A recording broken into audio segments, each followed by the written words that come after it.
May 4 na gintong medalya na pasalubong ang Philippine boxing team mula sa Europe matapos sumabak sa magkahiwalay na torneo sa Serbia at Netherlands.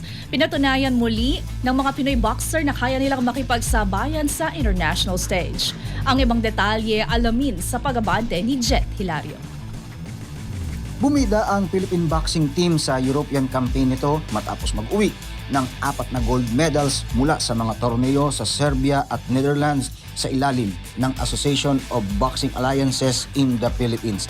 Pinangunahan ng kampanya ni Clark Becerra at veteranong si Riza Pasuit na kapwa nagkampiyon sa 63rd Belgrade Winner Elite Men and Women's Boxing Tournament sa Serbia. Nasungkit ni Becerra ang ginto sa men's 50 kg division matapos talunin ang kalaban mula sa Kazakhstan, Saudi Arabia at Turkey sa sunod-sunod na panalo. Si Pasuit naman nagdomina sa women's 57 kg class at nilinis ang kanyang run sa pamamagitan ng sunod-sunod na unanimous decision win kontra sa mga boxer na mula naman sa Canada, Greece at Turkey. Nagdagdag din si Paul Julifer ng bronze medal sa men's 60 kg division. Mula Serbia, tumuloy ang Philippine team sa Netherlands para sa Eindhoven Box Cup at muling nagdingning si Becerra.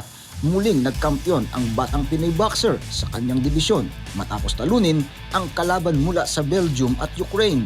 Bumawi pa siya sa finals matapos matalo sa unang round bago nilinis ang huling 2 round para makuha ang panalo.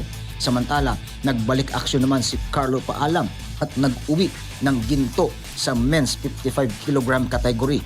Nilampasan ni Paalam ang mga kalaban mula sa Germany, France at England, kabilang ang panalo kontra sa Paris Olympic silver medalist na si Bilal Benama sa semifinals.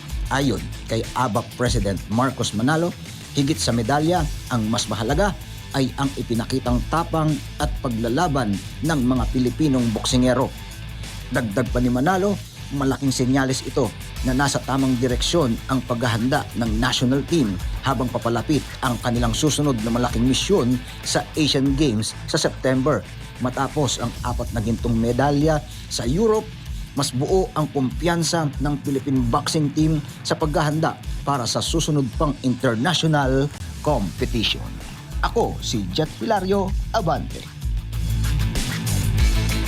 Manatiling nakatutok sa Abante, sundan kami sa aming mga social media accounts at huwag kalimutang mag-subscribe sa aming YouTube channel, DWAR Abante Radio, para sa mga eksklusibong balita.